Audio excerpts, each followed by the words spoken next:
As the violence and bloodshed continues between Israel and Hamas for the 8th day, we ask who are the important players in this conflict and what are the chances of them helping to secure a truce? This is Inside Story.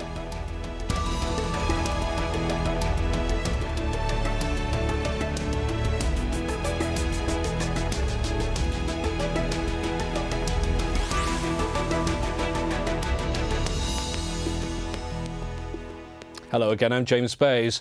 Diplomatic efforts to broker a truce between Israel and Hamas are continuing in Jerusalem, the West Bank and in Cairo. The US Secretary of State Hillary Clinton has been shuttling between Israeli and Palestinian leaders negotiating terms. A truce was promised on Tuesday evening but failed to materialise. That's partly because violence continues to overshadow the political efforts. Israel has continued its strikes in Gaza, including on a Hamas government compound and a football stadium, while Hamas has continued its rocket fire into Israel. And an explosion has gone off on a bus near the Israeli military headquarters in Tel Aviv. Let's take a look at some of the major players involved in the latest Israel-Gaza conflict. Let's start with Israel. Prime Minister Benjamin Netanyahu and his government say the bombing campaign in Gaza is to stop Hamas from launching rockets at Israel. But some observers say Netanyahu's also testing the new power balance in the Middle East, warning neighbouring countries like Egypt that there are limits to their influence. Hamas, led by Khalid Mashal with strong links to the Muslim Brotherhood, has benefited from the new leadership in Egypt. It will try and get favourable terms out of a truce with Israel, including lifting the blockade of Gaza. Egypt's President Mohamed Morsi has taken an assertive role on Palestine, leading negotiations for a truce. Though he's trying to reflect the will of the Arab streets, he's constrained by Egypt's reliance on US aid and by his country's long-standing peace treaty with Israel. The US has thrown its weight behind Israel in this latest conflict, blaming Hamas for the outbreak of violence, but it's getting engaged, involved in efforts to bring the escalating violence to an end and to put a ceasefire in place. So in this programme, we'll look closely at those important players in the Israel-Gaza conflict and what they're hoping to achieve. To discuss this, we're joined by our guests. In London, Phil Rees, British filmmaker and author of the book Dining with Terrorists. In Cairo, Hassan Nafar, a professor of political science at Cairo University and author of several books on Egyptian foreign policy. And in Washington, D.C., Eric Traeger. He's the Next Generation Fellow at the Washington Institute for Near East Policy. Welcome to you all.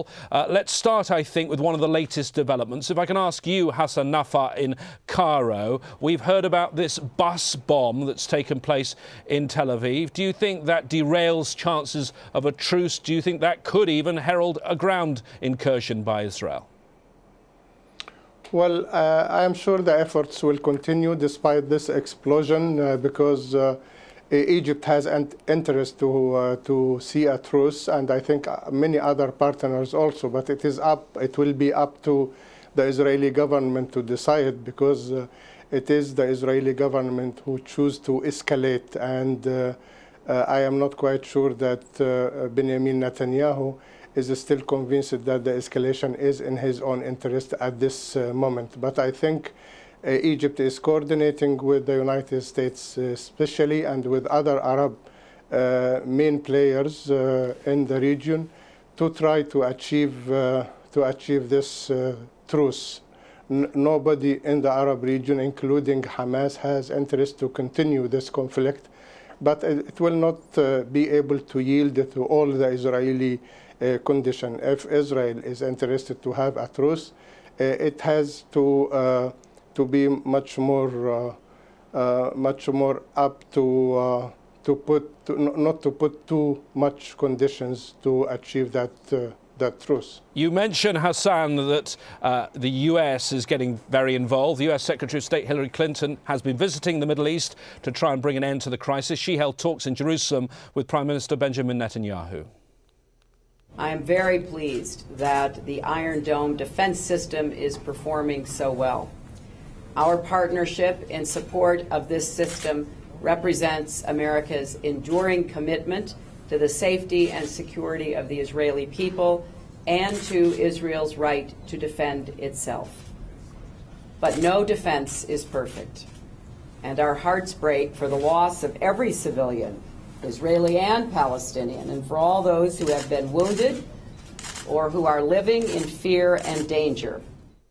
Well, just before Hillary Clinton arrived in the region, there were talks, Eric, there was talk among people that a truce was in the offing. It hasn't happened yet. Do you still see a truce as likely, Eric?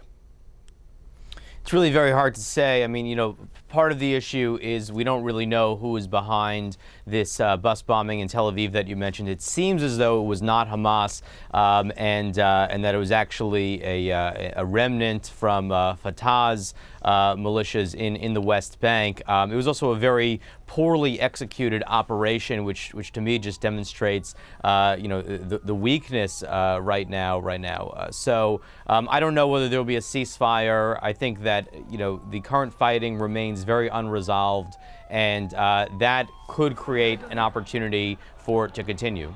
Well, let's look, Eric, if we can, at the military position of Israel right now, because they've hit so many targets. I believe it's well over 1,500 targets. Is there really anything left for them to hit? I recall the famous quote from Colin Powell at the end of the bombing of Baghdad, when he said, "We're just making the rubble bounce." Isn't that what's going on in Gaza right now, Eric?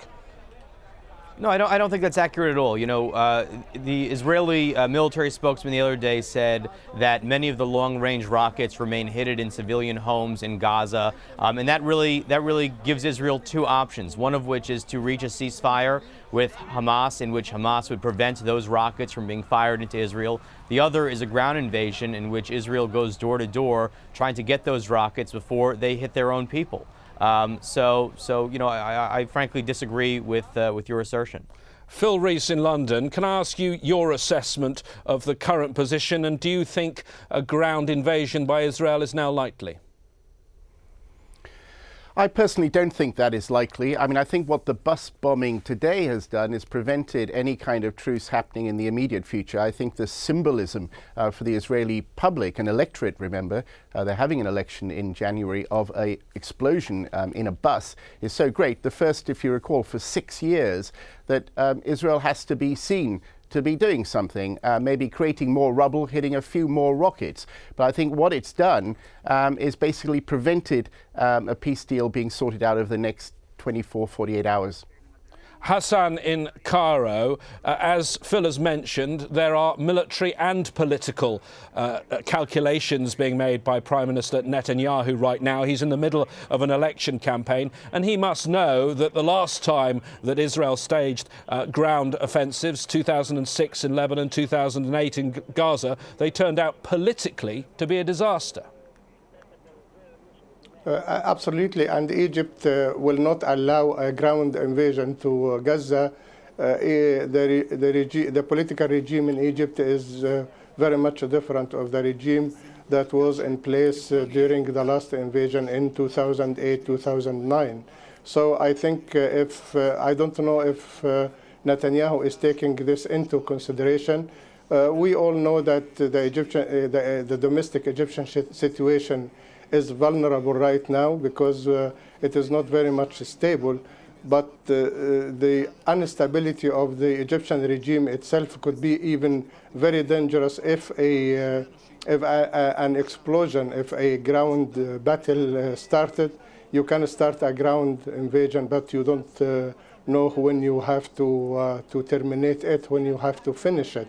So an invasion, a ground invasion, could lead to a real difficult situation through which you can't deal with, and you can have a regional explosion. The situation in the Middle East is not like it used to be 2 years ago. Let's bring in Eric. I think Hassan makes a good point there, doesn't he? We're seeing pictures that in some ways look very similar to the devastating bombardment we saw back in 2008 of Gaza. But actually, although the TV pictures of what's happening in Gaza are the same, the regional dynamics have changed completely, haven't they? Well, I mean, Dr. Nafaa is completely right. The regional dynamics have changed. And I frankly think that that's why Israel waited as long as it did to launch this operation. I mean, in this calendar year alone, there were 800 rockets fired from Gaza at Israeli civilians. And Israel didn't really do anything in response, in large part, I think, because it knew that it could have some real consequences for its relationship with this new Egyptian government, as Dr. Nafaa has said. But, you know, when over 800 rockets fall into your territory, you know, it's only a matter of time before you have to respond. And I really think that that's what Israel, you know, that's what Israel obviously decided to do. It decided that it couldn't wait any longer. And I would question the idea that, you know, this new Egyptian government wouldn't tolerate a ground invasion in Gaza. Certainly wouldn't be happy about it, and it might use it as an excuse to downgrade relations even further. But as a practical matter, I don't really see what this new Egyptian government could do about it. The Egyptian military has said very clearly that it will not get involved in any way. And you know, President Morsi seems very incapable of even controlling domestic security at home, let alone being able to manage affairs globally. So I think that we tend to overstate the power and the influence of Egypt. No question that the politics of this diplomatically have changed, but I'm not certain that that can really change, you know, the calculus of Israel, especially once it's suffered over 800 rocket attacks. You've talked about the politics of it in the region, but the politics internally in Israel. It'd be very risky, wouldn't it, for the Prime Minister to launch a ground invasion at this time?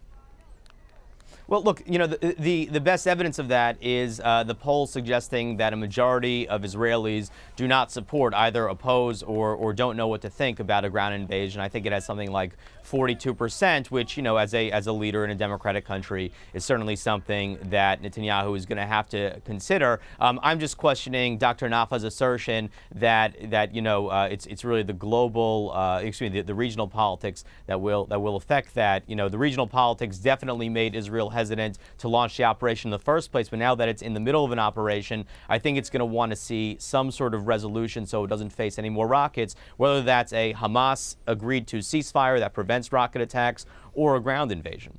Well, let's look now, moving from Israel, moving to the Palestinian side. Phil Rees, I know that you've spent time with Hamas. What will they want out of any truce? I think their main demand would be to basically open the Rafah border. I think that's actually very, very central to what's going on now. You may remember that this is closed as a result of the Camp David agreement. But I think that's probably one of the main tangible demands they would want, as well as a commitment, for example, not to have these killings, these extrajudicial killings, which Israel is involved with. But, you know, I would say more generally, just in answer to Eric's point, the region has changed actually dramatically, phenomenally, in terms of the potential changes in the Middle East, if the voices of the Arab people are to be genuinely heard. But I think all of the stakeholders in this conflict at the moment are kind of pretending that the old order is still in place. Of course, there are limitations, and Mohamed Morsi is walking on eggshells in Egypt because, you know, the intelligence apparatus, which has close links with Israel, the faces have changed, but the institutional links are the same. So, excuse me, there are these continuities, the power of the military there. But if we are recognizing, and if the United States is going to recognize that the real voice of the Arab world is to be heard, then, you know, Israel should be changing its policies, changing it dramatically, and offering concessions at all corners if it's got any sense. I'd like your view, please, on that, Eric, and also on the fact that Hamas now is in with different allies. Before, its allies were Syria and Iran. Now it has, to the Americans, I would guess, much more acceptable allies like Libya, Tunisia, Egypt, Qatar. I mean, I frankly think that it's just not a realistic expectation that Arab public opinion is going to shape Israeli decision-making, because, I mean, Arab public opinion that is regional Arab public opinion is not really an Israeli constituency. Okay, but should it shape the American thinking? I think it's shaped the American thinking insofar as the United States is pushing for a ceasefire. But, from our standpoint, Israel is facing rocket attacks from a territory that it evacuated over 7 years ago. So, that's certainly not a tolerable situation. And I simply disagree with the idea that some change in Israeli policy would soften Arab public opinion about Israel. Arab public opinion on Israel is actually very, very constant, and it's not really given to changes over whether Israel launches an invasion now or doesn't launch it, whether it responds to rockets or doesn't. Arab public opinion is very sour on Israel, and I don't see any fluidity there. And I think that anyone who expects fluidity there just hasn't really spent a lot of time in the region.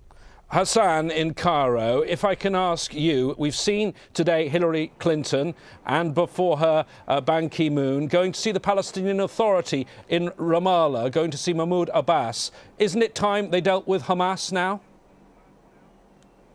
Well, I think they have to deal with all the parties concerned, and the Palestinian Authority is in a difficult situation because it cannot take the same stand that it used to take before. Egypt has different kind of relationship with Hamas, and I think the official position will be much closer to Hamas' view. But more important is the fact, even if we take into consideration that Egypt has real interest to achieve a truce, it will not achieve that truce by pressuring Hamas as the former regime has used to do. But there is another different point. Israel has invaded Gaza 4 years ago and has almost destroyed it completely. But what it has achieved politically 4 years later, Hamas is still there. It has rockets of longer range. It is more dangerous for Israel. And I think it is about time that Israel has to take into consideration the roots of the problem. And the roots is that Israel occupies the Palestinian territories, and the Palestinians will never forgive this. They have to recover their own territory. The occupation has to take an end. And this is the real issue. And we don't see that the Netanyahu government, if he wins, we don't see any political horizon at all.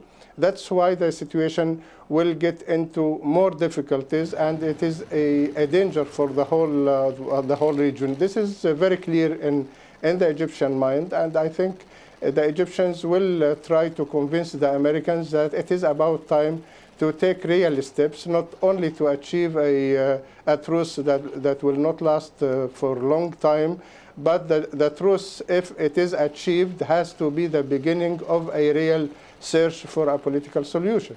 OK. Phil Rees, I'd like to give you a slightly difficult task. I'd like you to gauge for me now where Palestinian public opinion is. We know that Hamas have always had strong support in the Gaza Strip, but what's going on the West Bank? Well, of course, look, every rocket they fire is actually supported by most Palestinians there. I mean, the United States perhaps doesn't understand this. It doesn't really understand the region, in my view, generally, in terms of its political leadership. But it's a primordial act. You know, they're doing this not because it's a rational act, but because they're trying to survive. They fire a rocket because it's a symbol that they are alive as a people. And that's the important thing. So if you look at the West Bank, I'm sorry, if anyone needed, if Hillary Clinton doesn't realize that the Palestinian Authority are irrelevant, then, I'm sorry. Her visit to them today was completely pointless. They are not an actor in the present situation, despite Mahmoud Abbas's glad-handing leaders at the United Nations. So, until the United States starts talking to Hamas, to Islamic Jihad of Palestine, then I think, again, they're living in a cuckoo land in terms of trying to create an lasting peace there. And I think that as I said in my first comment, I think that the realities are slowly changing. Israel might be one of the last to actually understand that, but it will be at Israel's cost. Eric, your view on that? We just heard Phil say that where you are, Washington, D.C., is currently like cuckoo land. Yeah, I mean, look, I think that with full respect, Phil is living in the land of if only. You know, if only America spoke to Hamas, if only America spoke to Palestinian Islamic Jihad, which is an even more radical organization funded by Iran. If only America did all these things. Hold on. If only America did all of these things, things would be different. I mean, you know, or Dr. Nafa saying, if only the occupation ended, things would be different. We've heard these patterns of these things for decades. If only there were no settlements, there would be no rockets. So I mean, why can't we come to the basic conclusion that this is a conflict between two peoples over territory, including, you know, in the case of Hamas, a party that completely rejects Israel's right to exist. And that's what makes this a hard scenario in which this episode is likely to be repeated, very unfortunately, and with significant cost to both sides in the future. I simply reject the analysis that says that there's just, you know, one thing that that really one party could do that would just dramatically change everything. This is a conflict that's been going on for 64 years, and I don't think that there's any panacea. Hassan Nafar, can I ask you your view? How damaged do you think the Palestinian Authority is right now? Because in the coming weeks, they're supposed to be going to the UN General Assembly to get a new status for the Palestinians, to get this non-member status. I think the Palestinian Authority is in a weaker position. I think the future is for Hamas, and maybe even Hamas is destroyed or started, you will have much more extremist organization that will be in control, not only in Gaza, but also in the West Bank. The Palestinian people is still there, at least a good part of it in the land, and will never leave this land, will continue its own struggle to recover its own legitimate right. And unless the United States really wake up and do something about reaching a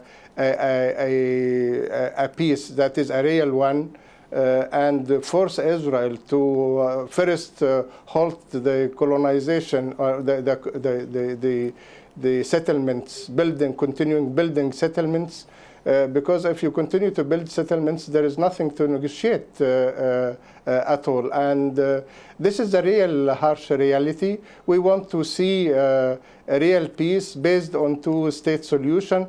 Otherwise, we will get into a completely different area, more dangerous, and the existence of Israel itself will be in real danger this time.